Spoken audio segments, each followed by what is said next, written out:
Baik, Assalamualaikum warahmatullahi wabarakatuh. Waalaikumsalam. Alhamdulillahirabbil alamin. Selamat siang dan salam sejahtera buat kita semua. Baiklah, kami dari kelompok 3 akan mempresentasikan hasil dari diskusi kelompok kami yang berjudul Analisis Lingkungan Internal dan Eksternal, SWOT dan PESTEL. Mata kuliah Perencanaan Strategi Pendidikan. Kelompok kami beranggota 3 orang. Yang pertama Ibu Linatul Karoma dan Ibu Winarti dan saya sendiri yaitu Jakaria. Baiklah, untuk penjelasan pertama akan dijelaskan oleh Ibu Winarti. Kepada Ibu Winarti kami persilakan. Baik, terima kasih atas kesempatan yang diberikan kepada saya. Analisis lingkungan internal dan eksternal di dalam dunia pendidikan. Dalam dunia pendidikan, analisis lingkungan internal dan eksternal adalah proses untuk menilai kondisi secara internal, seperti kekuatan dan kelemahan, serta eksternal, peluang dan ancaman. Analisis internal berfokus pada sumber daya, kapabilitas, dan budaya organisasi. Sementara analisis eksternal mengamati faktor di luar seperti politik, ekonomi, sosial budaya, teknologi, dan hukum atau PESTEL.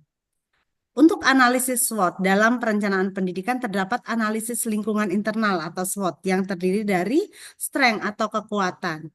Berikut adalah contoh-contoh untuk kekuatan yang ada di lingkungan sekolah. Yang pertama adalah kepala sekolah, guru, murid, tenaga kependidikan. Masing-masing sumber daya manusia ini memiliki kekuatan, misalnya guru yang sesuai dengan pendidikannya, kemudian jumlah murid, kemudian adanya tenaga kependidikan, juga kepala sekolah, terutama kepala sekolah yang profesional. Kemudian yang menjadi kekuatan selanjutnya adalah modal fisik, yaitu sarana dan prasarana yang ada di sekolah.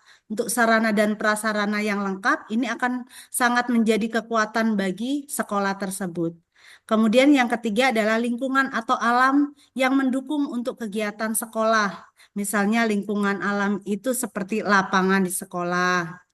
Kemudian yang keempat adalah finansial atau keuangan sekolah yang cukup. Ini biasanya ada berbagai macam sumber seperti dari dana BOS atau dari iuran komite. Untuk selanjutnya yang menjadi kelemahan, aspek internal yang menyebabkan sekolah berada dalam posisi yang kurang menguntungkan, yang dapat menghambat perkembangan sekolah. Contoh kelemahan di lingkungan sekolah yaitu kondisi lingkungan yang sulit dijangkau. Ini saya memberikan contoh untuk lingkungan saya sendiri gitu. Jadi eh, jalanan ya, akses jalanan yang cukup sulit, kemudian tempat sekolah yang agak jauh dari perkampungan, itu merupakan salah satu kelemahan dari sekolah kami. Kemudian ketersediaan sarana dan prasarana yang belum memadai. Ini dari banyak faktor, misalnya karena kekurangan biaya atau mungkin tidak sekolah itu tidak mampu mendapatkan bantuan dari pemerintah, karena salah satu faktornya adalah jumlah siswa yang tidak memenuhi.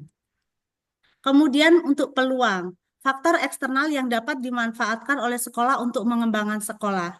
Contoh peluang bagi sekolah adalah perkembangan teknologi. Nah, teknologi ini bisa digunakan oleh sekolah untuk proses pendidikan supaya lebih mudah dan lebih memajukan lagi sekolah. Lalu dukungan pemerintah bagi kemajuan guru seperti aplikasi-aplikasi bagi guru seperti PMM gitu maupun adanya pelatihan-pelatihan. Ini biasanya dilakukan secara langsung oleh pemerintah maupun melalui online. Kemudian atau ancaman. Untuk faktor eksternal ancaman ini dapat menimbulkan masalah bagi sekolah. Contoh ancaman dalam dunia pendidikan yaitu kurangnya minat untuk sekolah dan anak-anak usia sekolah itu lebih memilih bekerja. Jadi kalau anak itu sudah sekolah biasanya ada juga atau anak-anak itu yang keluar untuk memilih bekerja atau keluar untuk menikah. Jadi kadang ada juga minat dari anak-anak yang kurang. Itu biasanya juga dukungan dari lingkungan atau keluarga yang bisa menjadi ancaman. Sehingga kalau anak itu sudah masuk ke sekolah, biasanya jumlah siswa akan berkurang. Baik itu untuk analisis SWOT. Baik, terima kasih kepada Ibu Winarti atas penjelasan dan pemaparannya. Untuk selanjutnya akan dijelaskan oleh Ibu Linatul Karomah. Kepada Ibu Linatul Karomah kami persilakan. Baik, terima kasih moderator. Di sini saya akan menjelaskan tentang pengertian analisis pestel, yaitu analisis pestel adalah sebuah kerangka kerja atau alat bantu yang digunakan untuk mengidentifikasi dan menganalisis faktor-faktor eksternal makro yang dapat mempengaruhi kinerja suatu organisasi, bisnis, atau proyek. Nama-nama pestel nama pestel ini berasal dari singkatan dari 6 faktor utama, yaitu ada politikal atau politik, ekonomi atau ekonomi, sosial, teknologi, lingkungan atau legal, dan legal. Contoh analisis pestel dalam pendidikan, yang pertama itu ada politik. Faktor politik mempengaruhi regulasi dan pendanaan di sektor pendidikan. Contohnya seperti kebijakan pendidikan nasional, misalnya kurikulum merdeka, lalu ada dana bantuan seperti dana BOS untuk sekolah. Yang kedua itu ada ekonomi. Kondisi ekonomi ini berdampak pada kemampuan masyarakat mengakses pendidikan. Contohnya, kemampuan orang tua untuk membayar biaya sekolah atau kuliah. Yang kedua itu ada anggaran pemerintah untuk sektor pendidikan. Yang ketiga itu ada sosial, perubahan sosial dan budaya mempengaruhi nilai-nilai dan kebudayaan pendidikan. Contohnya seperti perubahan gaya belajar generasi Z dan Alpha.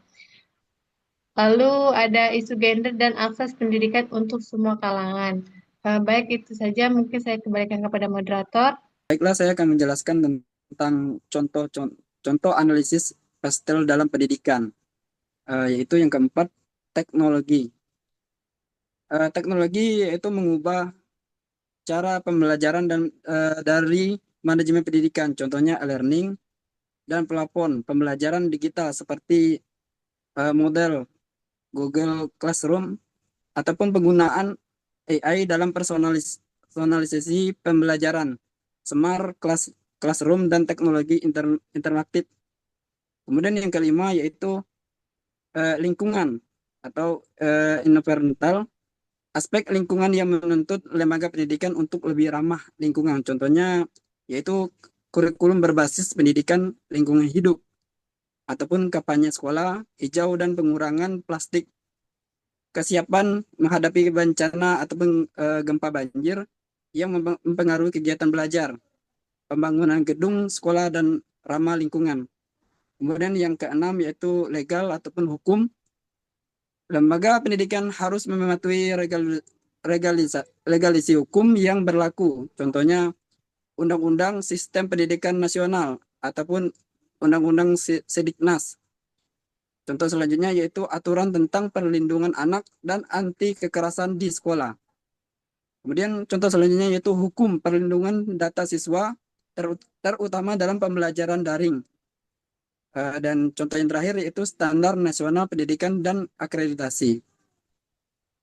Baiklah, untuk selanjutnya saya akan menjelaskan kesimpulan dari kelompok kami bahwa dalam setiap organisasi yaitu termasuk pendidikan akan ada kekuatan baik dari dalam maupun dari luar yang bisa dioptimalkan bagi perkembangan pendidikan seperti sekolah. Di samping itu juga terdapat kelemahan yang harus diatasi agar tidak menghambat perkembangan sekolah. Jadi sangat penting untuk analisis internal maupun eksternal yang berpengaruh di dalam pendidikan. Baiklah, demikianlah presentasi dari kelompok kami. Mohon maaf apabila ada kesalahan dalam penyampaian ataupun dalam penulisan. Sekian, terima kasih. Wabillahi taufiq wal hidayah. Wassalamualaikum warahmatullahi wabarakatuh. Nah.